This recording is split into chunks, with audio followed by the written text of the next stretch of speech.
JSAM ministries வழங்கும் வேதமும் குறளும்.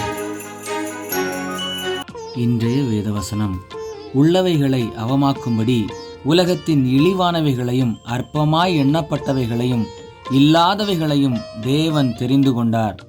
குறள் இப்படியாய் சொல்லுகிறது: உருவு கண்டு எள்ளாமை வேண்டும், உருள் பெருந்தேற்கு அச்சாணி அன்னார் உடைத்து.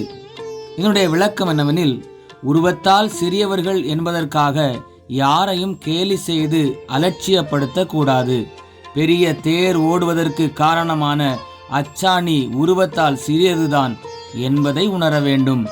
வேதவசனம் இப்படியாய் சொல்லுகிறது: நன்மையான எந்த ஈவும் பூரணமான எந்த வரமும் பரத்திலிருந்து உண்டாகி ஜோதிகளின் பிதாவினிடத்திலிருந்து இறங்கி வருகிறது. அவரிடத்தில் யாதொரு மாறுதலும் யாதொரு வேற்றுமையின் நிழலும் இல்லை. சிந்தனைக்கு: ஒன்றையும் வாதினாலாவது வீண் பெருமையினாலாவது செய்யாமல் மனத்தாழ்மையினாலே ஒருவரை ஒருவர் தங்களிலும் மேன்மையானவர்களாக எண்ண கடவீர்கள். ஜெபிப்போம். இரக்கமுள்ள பிதாவே, இந்த நாளுக்காக உமக்கு நன்றி.